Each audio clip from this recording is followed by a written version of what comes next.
The Dearborn Independent, August 13, 1921, number 42. Mr. Ford's page. One way to keep a job for everybody is to prevent any job being killed by inefficiency. The public pays for useless jobs, yet cutting them out is protested. If better methods enable 8 men to produce what 10 men did, it does not mean that 2 men are out of a job. It simply means that their support is not charged up to the public on a job where they are not necessary. The country is ill of inequality between labor and production. Management is most to blame. Managers were lazy and inefficient too, preferring to heap up unnecessary jobs rather than use their brains and reduce costs. There is work enough waiting to be done without piling men on jobs where they are not needed. The government will not be in a position to advocate economy and efficiency in private business until it has demonstrated these qualities in public business.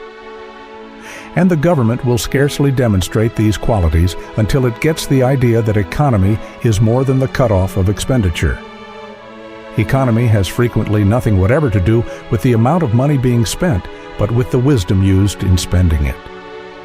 The expensiveness of government is due to its inefficiency, and that cannot be cured by saving money. It can only be done by reorganization. And as reorganization frequently means the cutting out of useless jobs, it is easy to understand how, in politics, very little of it is undertaken. Cutting out jobs has an inhuman sound, and it can be used with immense effect in rousing the prejudices of thoughtless people.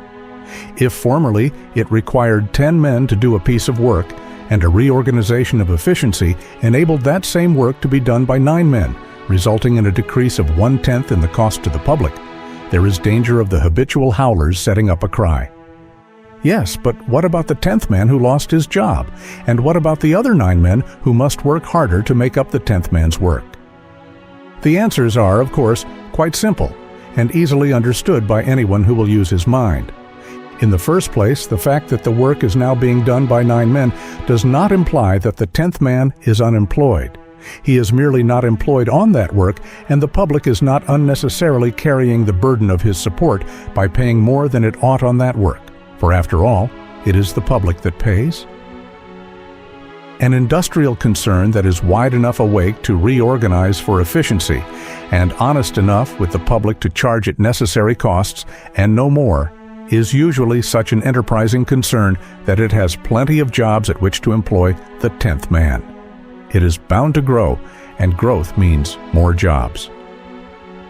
A well-managed concern that is always seeking to relieve the labor cost to the public is certain to employ more men than the concern that loafs along and makes the public pay the cost of its mismanagement.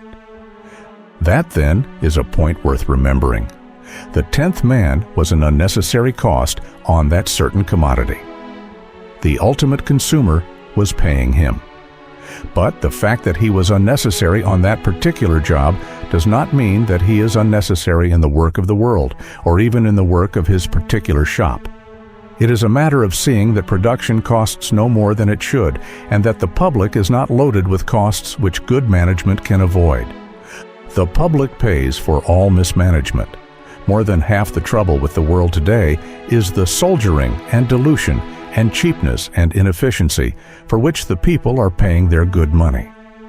Wherever 2 men are being paid for what one can do, the people are paying double what they ought. This should be understood.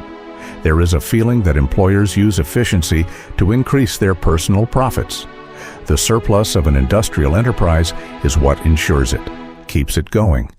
Efficiency is not the act of taking a man's wages from him and putting it in the money box. Efficiency is seeing that the public is not being charged 2 prices for one service. Human sympathy is a fine and potent power. But if the public knew how much of its burden is due to the unnecessarily heaped up cost of jobs on some of its daily commodities, they would be able to view this question in another light. The 10th man and the 9th man and the 8th man too, if possible, should be lifted off the load which the people bear. As to the feeling that in such efficiency, those who are left must work beyond what they ought, this should be considered. The test of good management is that it makes work easier, not harder. Efficiency that is obtained by loading an extra burden on men already doing a full day's work is not efficiency. The difference must be made up out of the brains of the managers. It is not a question of 8 men or 9 men doing 10 men's work. It is a question of good management, finding ways of doing the same work with the lesser number, the difference being in the improvement of the method used. 1 man now moves a casting which 20 men formerly strained themselves to lift. The 1 man now only presses a button. The difference is in the methods used, not in the greater burden placed on 1 man. In doing the work of 20 men, he now does less than any one of the 20 formerly did. There is far too much short-sightedness and false feeling about it. This is the result of ignorance and thoughtlessness. People don't realize that the industrial system has no magic about it, and that they themselves sustain it. When its wastefulness and carelessness and laziness pile up, then everything stops, and the people wonder why. This readjustment should not be the task of the managers of industry alone. The working man himself ought to bear a part in it. The working man who has intelligence and foresight would be showing great efficiency in the management of his private affairs if he would shun the job where he felt he was a sort of fifth wheel to the coach. Labor can do half of this job of readjustment by simply realizing that a day's work means more than merely being on duty at the shop for the required number of hours. It means giving an equivalent in service for the wage drawn.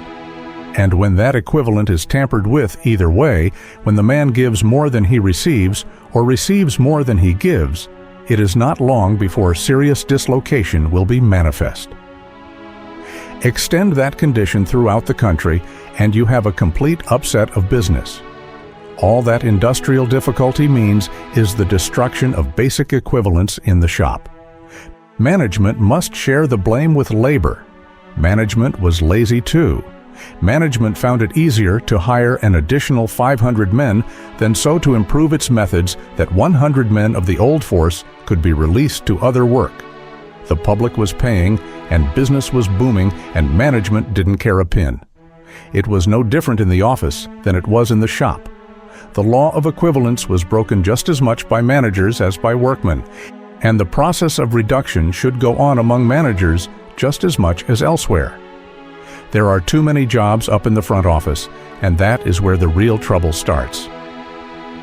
Reorganization for efficiency really begins where all the inefficiency came from, in the front office. As a matter of abstract fact, everybody agrees with the principle here stated. If we have 100 men tied up on jobs that can be done by 75, it is not only an inefficient use of human effort, it is also an unfair charge against the public, which must pay for the extra 25.